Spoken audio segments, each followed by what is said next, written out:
Ibon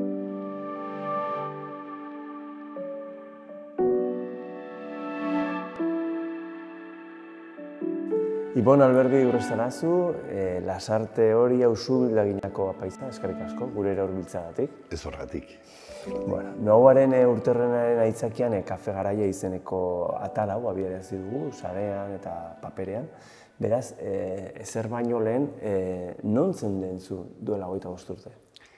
Duela 25 urte seminarioen nengoen, eta seminarioen nengoela egin behar izan du nuen soldauska. Baina soldauska objetore nintzen, nire eztabaidak eduki ondoren objetore edo insumiso egin, eta azkenen objetore, eta objetoretza egiten ari nintzen. Edadekoak zaintzen, pasiatzera ateatzen, mikuta laguntzen, hortxe nengoen. Seminariotik, gero etxeratu nintzen, danak ezin zirelako egin, objetoretza eta seminarioko ikasketak, eta hortxe nengoen, bete-betean.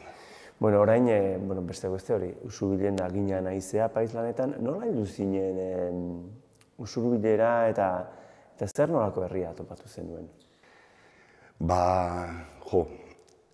Ni apaiztu nintzen 2001 garren urtean, orain ja 20 urte egingo ditut, irailen, eta horeretatik netorren, errenteritik. Errenterian 10 urte egin ditun, bi seminarista bezala, diakonuntza seminarista bezala, eta gero 8 apaiz bezala, beste apaiz lagun batekin batera, eta biak ekipo moduan. Oso ondo moldatze egin nion Jose Marita biok, eta gustora egin nuen bide hori ezta. Eta hor, hango lanak bukatu, eta behin, ja, gauza ezberdinengatik, ja erabaki nuen handik ateratzea, eta Jose Mari jubilatu egin zen, eta ni ja martxa egin behar nuen, edo erabaki nuen neonek martxa egitea. Eta orduan eskaini zidaten Usurbil. Pentsa, nentorren nierra, herri handia. Donostin ikasketak, BUP, GOU, unibertsidadea eta seminarioa Donostin egin nuen. Eta gero horereta, errenterira. Han ere, hiri handia. Eta handik Usurbila, 6.000 biztanlegoko herriska batea, ezta? Ez negoen ohitua hain herri paketsu isil batera, ezta? Eta orduan hasieran bertigo pixkat ematen du hori denak. Baina, gero apaiz moduan ere, aldaketa handiak izan du ziren, ni beti ohituan nengoen ekipo lanea. Ni Jose Marikin oso gustora, berazan parrokoa, ni apaiz laguntzailea, baina biok ekipo moduan lan egiten gendun eta oso gustora. Ni honeako ere eskaltzen nuen ekipo moduan, edo urrengo destino ekipo moduan izatea. Ez duen ere burua parrokotzat ikusten, eta baina azkenean esan zidaten Usurbila eta bakarrik. Eta hemen ere, etorri nintzenean, Juan jubilatu egiten zen, Horazio Arrasatera eraman zuten, eta Ramon Aramburu ere laguntzen zuena, martxa egin zuen, hasi que 3 apaizetatik, bakarra eta gaina parroko berria, hasi. Pixkatu. Baina herria gustora hartu nuen, gerora pixkana. Eta harrera ona egin zitzaizu. Bai, harrera osona. Bai, osona. Oso gustora harrera. Pandemia zitzegin dezagun, ze gogor kolpatu gaitu, zuzenean edo zeharka denoi eragin digu, ezta? Eta ez dakite nola eraman dezunzuk pandemia, ze azkenean itxialdia, maskara erabilera, ezin jendearekin batu, nola eraman dezunzuk hau? Galdera hau denei egiten dugu, zirutzegu oso garai komplikatu izan dela denontzat, ez? Bai, nik agian sorte pixkat eukidet, non eta ohituanago bakarrik bizitzera. Hori puntu bada. Apaizo bakarrik bizigera eta jende askorekin bizigera. Ezta? Dana da, komplexua da, errealidade hori. Ondo eraman izan dut. Ondo eraman dut, ni oso kaleko mutila naiz, jendearekin harreman handiak eukitzen ditut, eta gustatzen zait, batekin bestearekin hitz egin. Hori faltan bota dut. Baina errelazionatzeko guneak euki ditut. Non eta parroki mailan, kutsadura direla ez direla, baina badaude gauza batzuk alderatu ezin direnak. Eta orduan, neonek hartu nitu nire gain, bestekideekin, parrokiko kideekin telefonotik eta planteatzen genitun gauzak eta egin behar zirenak honek asumitu nituen batzuk, ezta? Eta horrek erlazioak bai papeleoak, bai Caritas mundua, bai euki ditugu eta orduan erlazioa ez dut moztu. Oain, aukera euki dut baita ere, eraberean neukan kursillo txiki bat, ikasketa txiki bat egiteko, apuntatuta nengoen eta pandemia garaian tokatu zitzaidan. Ondo, internet bidez, etorri zitzaidan, lasai balkoien irakurtzeko eta gustora. Gustora. Bai, jakinda zein zan egoera, ez? Bueno, osasun neurriak tarteko, alarma egoeran giunden, mezarik etzean eman, bolada batian, eta beraz, bertan bera gelditu zidan adibidez, katekesi jaia, jaunartzeak, ezkontzak, ospakizun asko, alderbestu ziren, ez? Ezakit eliztarrek nola eraman duten hau guztia? Martxoak 12 zen, gogoratzen dut, zertik ospakizun batean nengoen. Eta alabaren urte edetzeguna. Eta nerea. Zurekin akordatuko nahi zurrengoan. Eta ni zure alabarekin, bai. Eta amarekin da ospatzen nengoen. Eta ikusirik nola zetorren gauza, harritzen inun, oraindikan inork, instituzionalki gure elizatik inork ez ezer esan izana.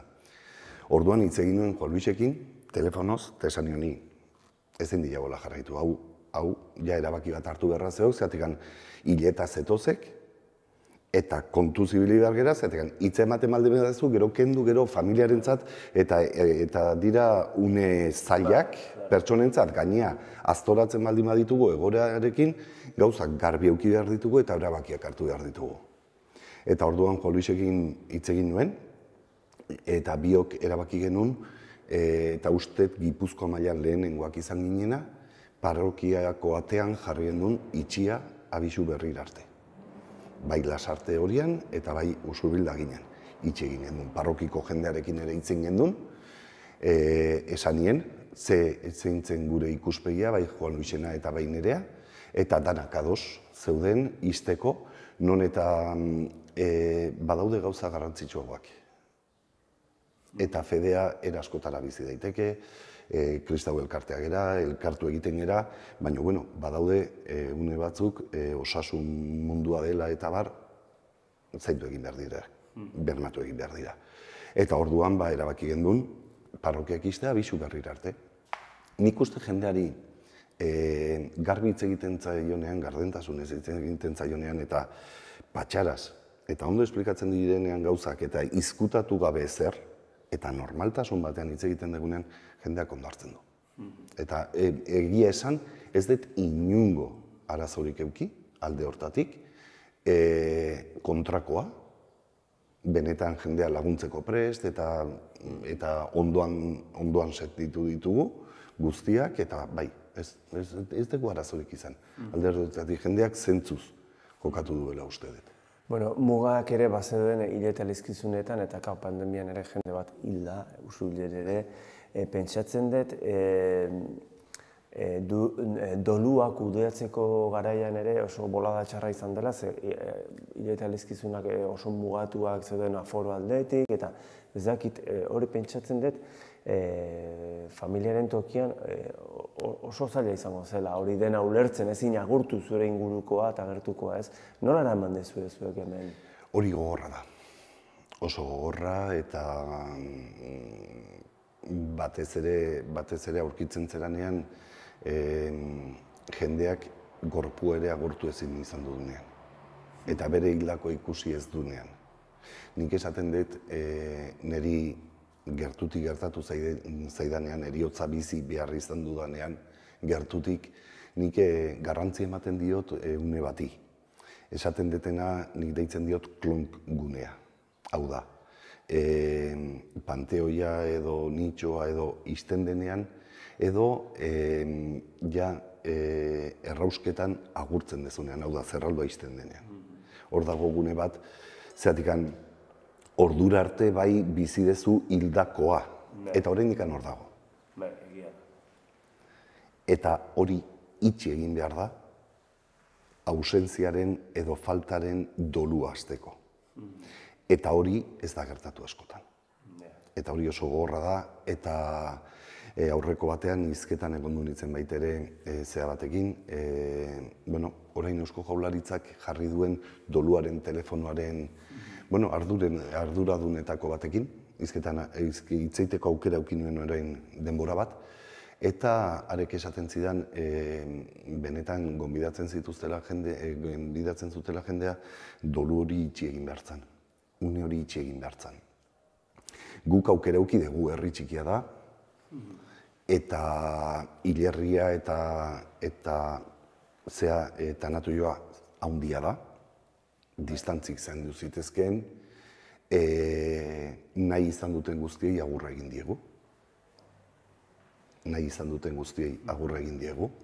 Gorpuarekin ez bazan errautsekin ere, agurra egin diegu.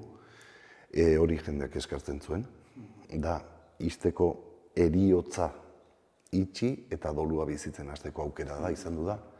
Gero bai, elizak eta irikitzen hasi geranean guztiei deitu nien banan-bana, eta aukera eman nien hileta egiteko. Eta nik uste danek, edo gehien batek esan zidan ez, baina gehiengoak baiezko esan zuten eta gerora egin genitun hiletak banan-bana. Karo, bermatzeko, segurtasun neurriak eta bermatzeko, banan-banan egin genitun, ez genitun binaka egin, baizik eta banan-bana egin genitun, eta ez binaka egin genitun, kabitu, bai, kabitzen ziren, herri txiki izanez ez da inbeste bidertzen. Lasarten adibidez gehiago bidertzen da. Usurbil ez da inbeste bidertzen. Egin genitun agur guztiak, bere duintasun osoan, eta hori ere jendeak asko eskertu zuen. Bai, agur horiek esaten duten heriotzari azken eman behar zaio dolua bizitzeko. Ausentzi horren dolua bizitzeko, ez da? Baina jendeak asko sofritu du, eduki nuen aukera, bai, pertsona ezberdinekin hitz egiteko, bai, eta gaixotasuna ezin izan dute bizi. Gaixotasuna ausentzia moduan bizi izan dute, hori oso gogorra da. Ezin besarkatu, ezin egon. Gerora gauzak aldatu dira, baina hasiera hartan oso gogorra izan zen. Bueno, garaitxarrenean askok eta askok bere honena ere erakutsi dute, ez hemen. Handatzazpi pastoral barrutiak badu bere sare propioa, ez? Adinekoak, gaixoak edo zailtasunak dituzten herritarrei laguntzeko, baina handik gutxira pandemia lehertu zanean, zuk sare hori bazen duten eta eskaintzen zen duten laguntza hori, gero Usurbilen bertan sortu zen sare bat, propio hortarako, baina Foru Aldundiak eta Eusko Jaurlaritzak ere badituzte beren sareak, ez? Zanet, okerrenean elkartasun keinu asko egon direla eta baita Usurbilen ere, ez? Bai, poztu ninun sarea, Usurbilgo herritar sarea osatu zenean eta inbeste pertsona elkartu zenean, ez da? Hor gurea sare hori sortu zen, goiz batean entzun nuen irratian nola sortzen ari ziren sare horiek. Eta esan jode, ideia ederra. Ideia ederra, non eta jende asko ezingo datera, izuak eta bar, eta erosketak egin, lagundu, eta gauz asko ireki daitezke, ezta? Eta orduan parrokiko taldeekin hitz egin nuen eta aukera zegoen, eta sare hori sortu genuen. Baina ez konpetentzi moduan. Baizik eta etzegoelako une hortan, oraindikan Usurbilen, Eusko Jaurlaritza eta Foru Aldundia ez ziren hasi, eta orduan esan nuen, martxan jarri dezagun eta ber.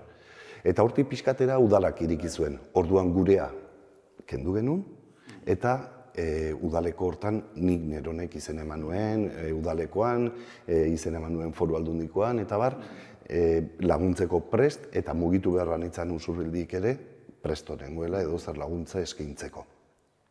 Eta ez da gurea etzen izan, esan nahi dut, kompetentzi moduan, hor, desein egin genuen. Eta udaletxera gonbidatu genitun pertsona guztiak jartzera.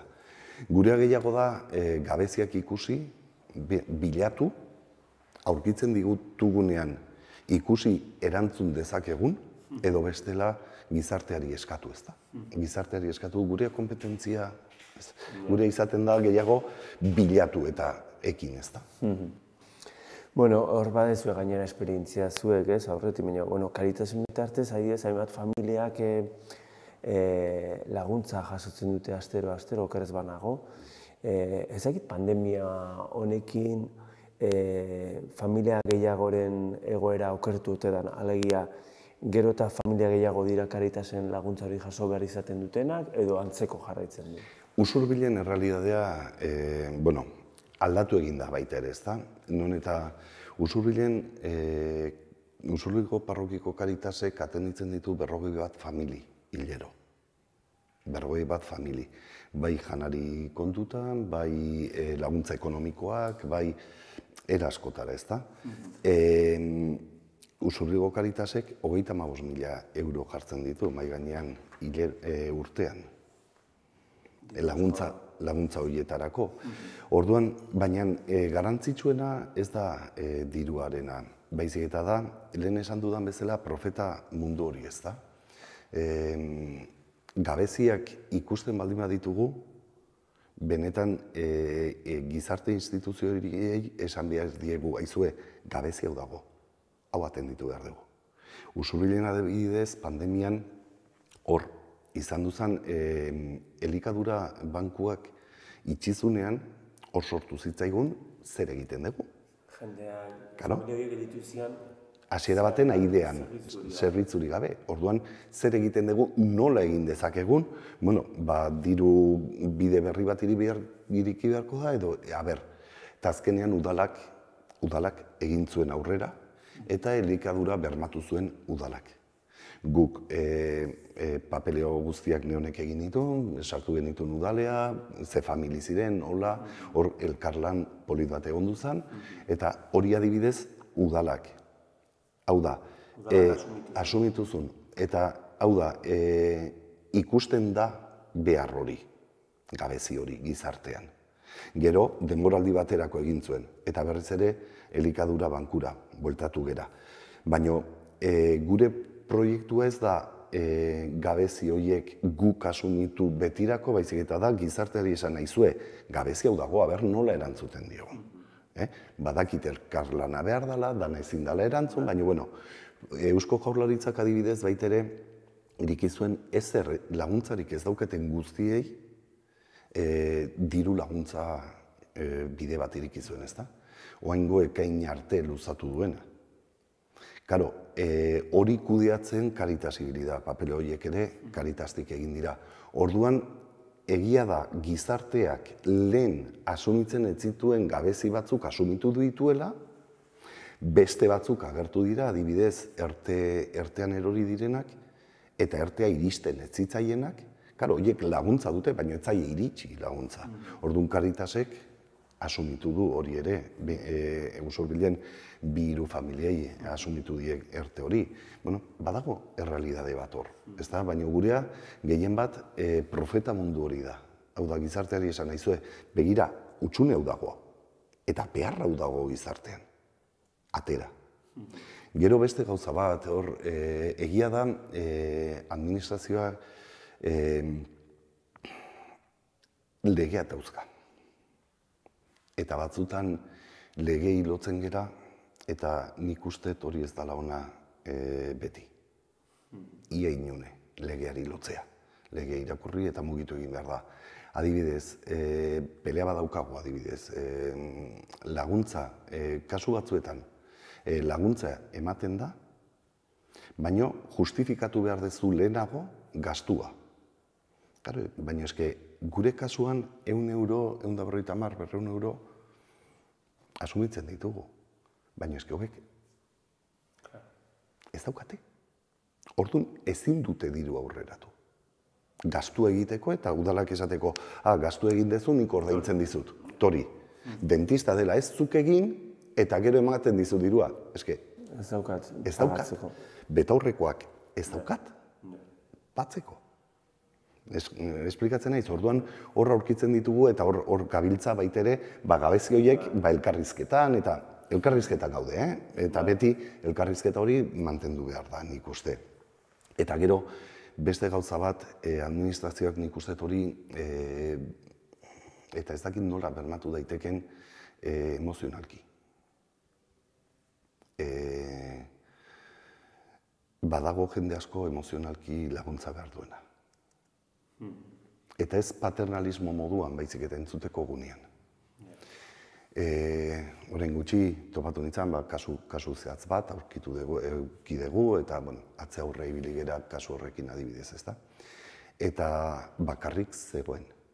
Ez zeukan inor. Adindua edo? Ez zen adindua, lanean dabil. Oain, COVID-aren ondorioz, kontratu bukatu zitzaion, kasu bat zehatza ez da, eta ez da adindua. Bakarrik zegoen. Kanpotik etorria da, eta bakarrik zegoen, ez zeukan inor. COVID-a bakarrik pasa du.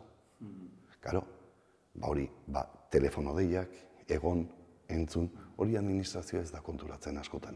Eta konturatzen baldin bada, nola den hain gauza berezia, laguntza emozional hori eta bide laguntza hori papeleoak, gaur, COVID-arekin dana internet bidez egin behar da. Zenbat pertsona, nire amak, ni nauka, nire anaiak dauzka, gure edadekoek, gure ezinduek edo behar bereziak dituztenek, badute gure. Baina eske, pertsona askok ez dauka inor. Ez dauka inor albo. Eta ez dauka hori bideratzeko aukerari, ez dauka. Edo inkluso internetik, edo... Hori da, ez dauka. Eta orduan, ordenean, lan asko dago, adibidez. Nik pertsona honi bildu ginen berarekin momentu zehaz batean pauso bat eman behar zalako eta bar, eta entzun nionean Caritasen dauden, momentu hortan zeuden pertsonei esan zienean, estas son mis madres, es que no, esatez, ostras, ze gabezi ez da, eta bide lagun hori, eta bide horiek iriki behar dira. Eta behar hor utxune badago, eta nik uste pandemia honek hori ere erakutsi digula, ez da? Zenbat pertsona bakar da de hortan, ez da? Badakitu udalak irekizuela, pertsona bertan egondu diren pertsonen bidez jakin izan dudet, eta gero gauza bereziengatik irikizuen deiak, ez da? Edadeko pertsonei, behar bereziak zituzten pertsonei, deiak. Batek edo bestek esan diete, Ibon, hartzak telefonoa eta deitu jokoni. Eskertuko dik eta ire hitza behar dik, bale, ben, hartu eta deitu eta horri biliginen baita ere, nik banuen ere lista, gabezi horiek. Askotan, eta hori egia da administraziotik egitea oso zaila dela. Baina, agian batzutan ez da tekniko baten beharra, baizik eta pertsona baten beharra. Askotan teknikoak aurkitzen ditugu, eta... Baditugu pertsona. Eta hor askotan pelea bat daukagu, ezta? Arlo askotan ematen da hori gainera. Bueno, Kalegorrian zeuden 8 gazte, Usurbilgo Elizak utzitako 2 etxe bizitzetan bizi dira orain. Horietako 2 gazte elkarrizketatu genituen duela hilabete batzuk noauan, eta oso eskertuta zeuden. Baita Zabalduz kooperatibako kideak, Zabalduz kooperatibakoekin eizian pixkate integrazio hori edo sustatzen, eta Zabalduz kooperatibako Mikel Kastanderrek adierazpen batzuk egin zizkigun, esan dugu oso Usurbilgo parrokiak asko erraztu dizkigu gauzak, ez? Orduan, iruditzen zait oso garrantzitsua hori ez, azpimarratzea, ez? Kasu honetan Usurbilgo Elizak bere ondarea, bere 2 etxe bizitza utzi ditula premian ziren eta pandemiak kolpatu dituen 8 gazte hauei toki egiten, ez? Eta, pentsatzen dut zuk zuzenean zeharka harreman eukiko dezula gazte hauekin, ezagit? Ondo egokitzen ari ote dian, gustura bizi dian hemen, zein presio duzu? Hor, begira, hor gertatu zen parrokiak ondarea du, ondare badu, eta nik uste beti ondarea dela gizarteari jartzeko, ezta? Gizartearen ongintzarako. Egia da mantendu behar direla eta bar, baina ekilibrio bat egon daiteke, ordenean. Orduan, etorri zen aukera, parrokia arduradunekin hitz egin nuen, bilera egin genuen, hitz egin genuen elkarrekin, eta ondare horiek inbertsio potente bat hartzuten, eta adostu genuen egin bertzala, martxan jartzeko. Eta orduan, inbertsioa egin, eta gero, ze irten bide ematen diogu. Ze ateratzen gara merkatu librera, edo zerbait gehiago parroki bezala pentsatu behar dugu. Eta orduan, parrokiko arduradunek pentsatu genuen guztiok batera bileran, bideratu behar genuela alderdi zail batera. Gizarteak ikusten genuen alderdi zail hortara. Bideratu behar genituela etxe bizitza horiek. Eta hor sortatu zen, foru aldundiarekin hizketan eta batekin bestekin, eta azkenean proiektu hau. Proiektu hau iriki zuela Euskal Gobernuak eta bar, eta zabalduz kooperatibak, zabalduz agintzari kooperatibak kudeatzen duen, ezta. Eta beraiekin harremanetan jarri, iruditu zitzaien ondo, etxe handiak dira, eta orduan iruditu zitzaien baietz. Eta hasi ginen lan hortan. Eta oso pozik. Ni gazte dira. Eta Jainkoak eskerrak gazte guztien karakteristika edo zehaztasuna dauzkate. Danak. Pertsonak era danak eta beraiek gaztea dira. Eta gazte bezala aurrera atea behar dute. Eta nahi dute aurrera atera. Zaintasunak aurkitzen dituzte, adibidez, nik entzuten netenean egunkarietan eta politikari batzuei eta pertsona batzuei laguntzetatik bizitzera datoz, erra egiten naiz. Ez dut aguantatzen. Jende horrek badaki kanpotik datorren pertsona batek 3 urte behar dituela erroldatua lanen hasteko. 3 urte pasa arte ezin du lanen hasi. Ezin du lanen hasi. Erroldatua. Zeratik, errolda ere ez dizuten nahi dezun moduan ematen.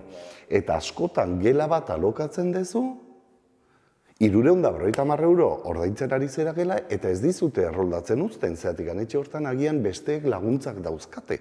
Eta hor, saltza asko edo bertakoa da eta ez du deklarazioa egin nahi. Eta horlakoak aurkitzen ditugu, erroldatzea ez da inerresa. Eta 3 urtetan pertsona batek ezin du lanik egin. Nundi bizi da. Guk badaukagu diru aurreztua 3 urte zeruari begira bizitzeko? Ez hor bulo asko. Hori hasteko.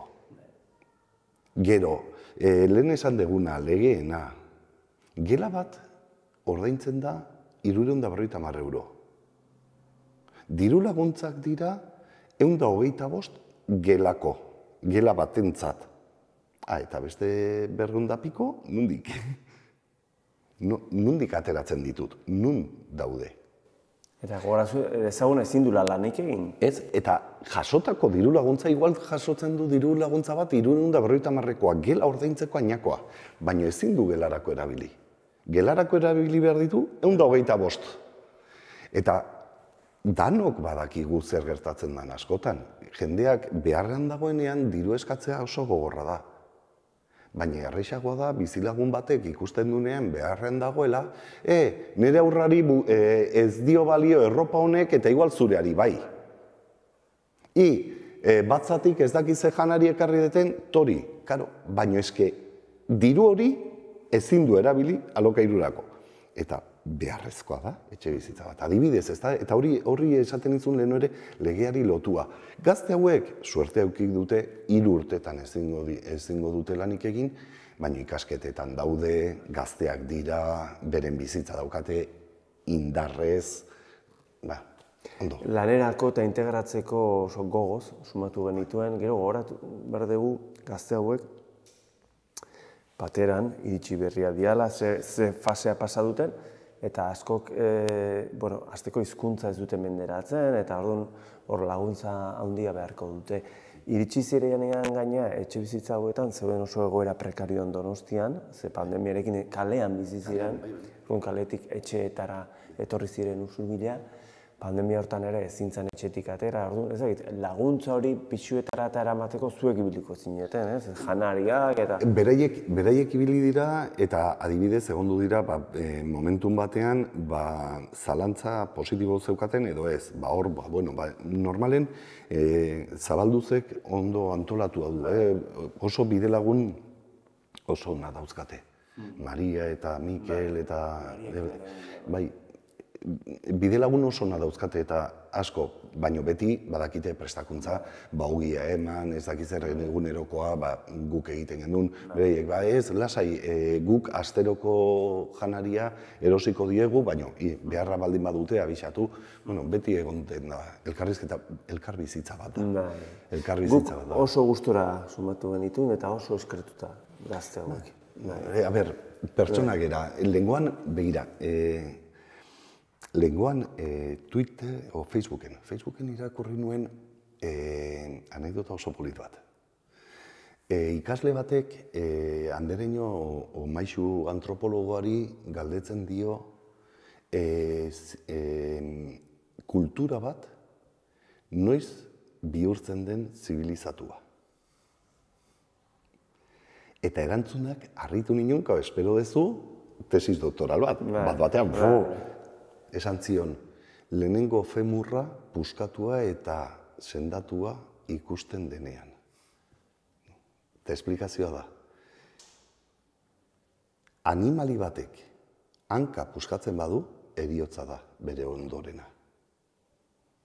Baina femur hori puskatu eta sendatu baldin bada, da beste norbait konturatu dela, beharra duela, eta janari eman diola, ura eman diola, zaindu egin duela, beste janen ez dezaten.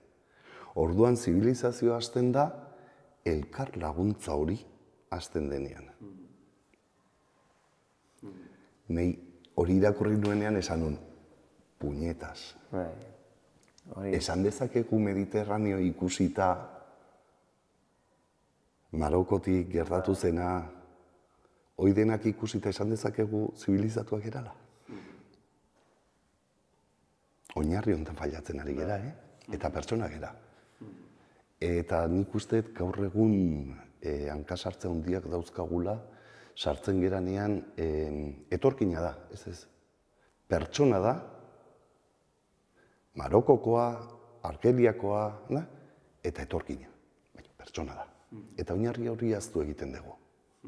Gelditzen gera goiko tituluan eta ez gera oinarri hortara juten ez da.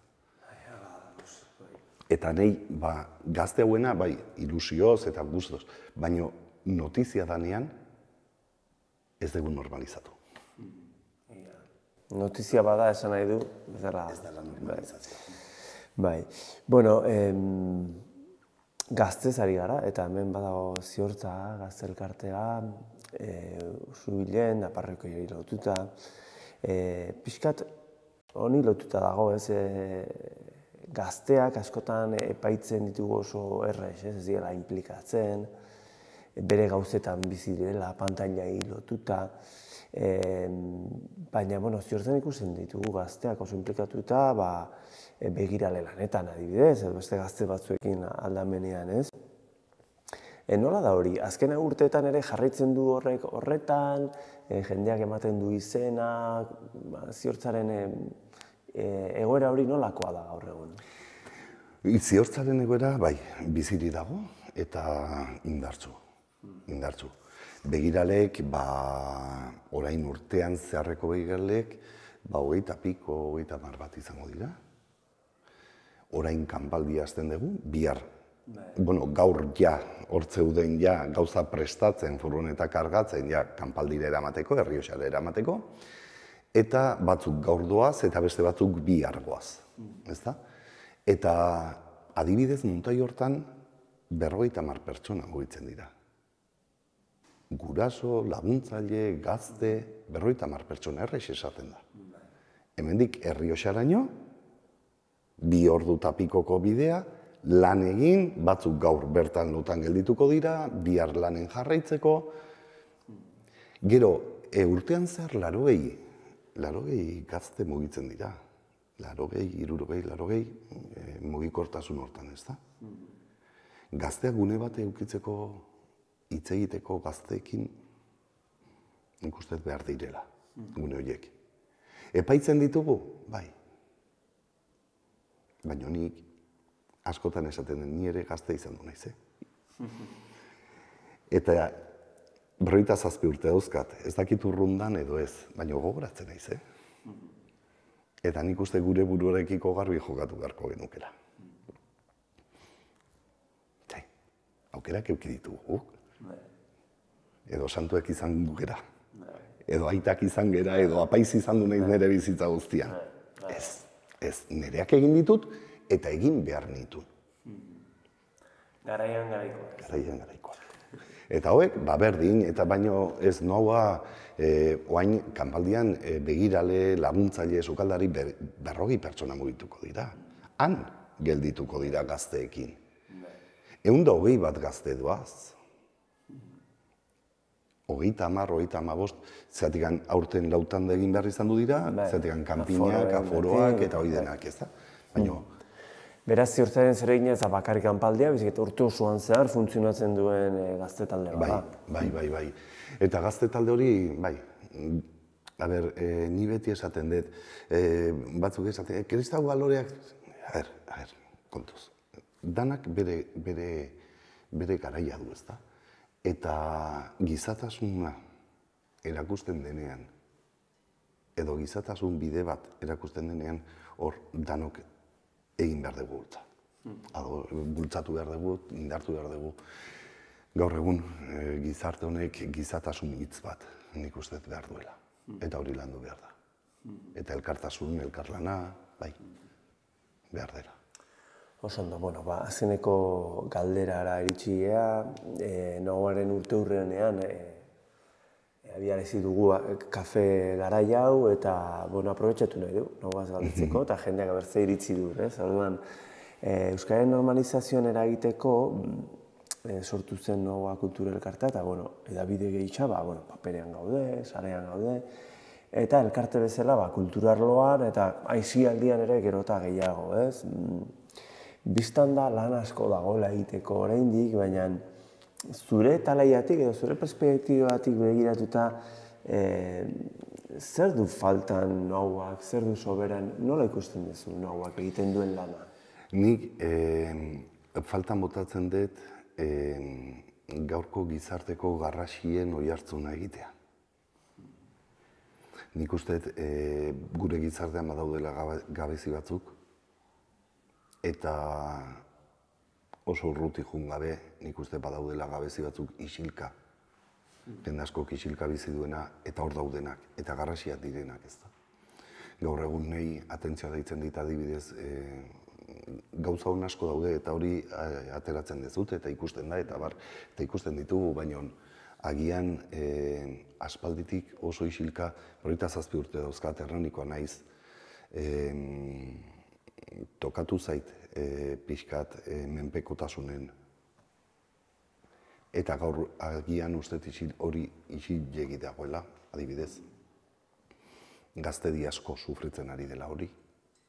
Era guztietako menpekotasunak ez, drogo menpekotasuna bakarrik.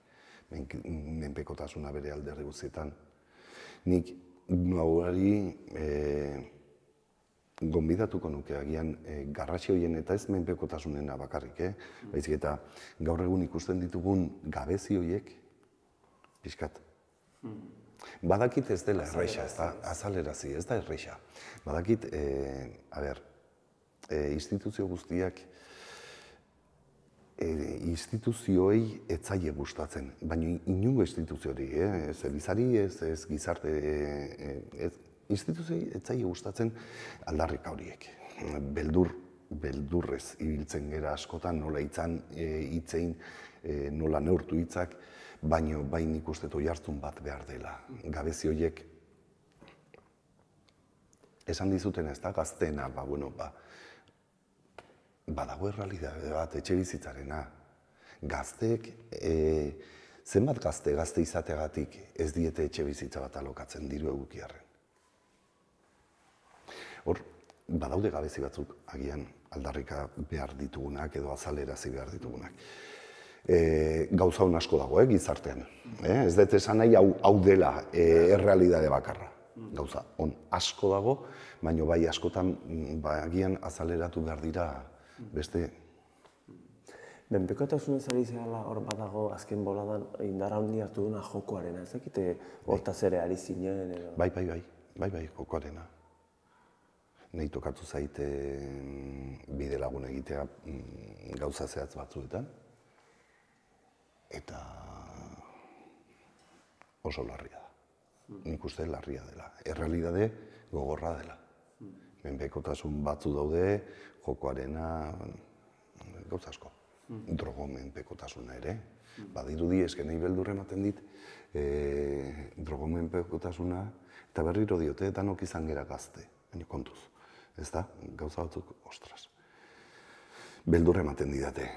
Erresa da gero, aurkitzen ditugun errealidade ezberdinetan, esatea, eske bere bizitzan zer egin du, ja, baina eske 20 urtetan ze, nor, nola. Esplikatzen naiz? 40 urte iristen direnean, daia soluzioik ez da honean, eske bere bizitza, horre paitzea oso erresa da. Oain, 20 urtetan, 18, 16 urtetan, bidelagun egitea, gauzak arduraz, gazte izan da, berriro diot. Baina, gauzoik beldur ematen diate, nahi. Eta nik usteet, gaur egungo gizarteak korrutsune asko isilkatu da. Leheno ahots betean zegoena, nire gazte garaian beti ezagutu dut. Oain isilka, eta kontuz. Isilka igual publiko egidalako. Ezakit. Baina, bueno, alde hortatik, eta benetan, herriko gauzaunak ere aldarrikatu. Izan behar da, oreka bat, ez? Oreka bat behar dugu, bai. Oso ondo, izu, plazer handia izan da, eta eskerrik asko tarte eskaintzagatik Ibon, eta ez horretik, beti nahi dezutenen. Ni esker. Eskerrik asko.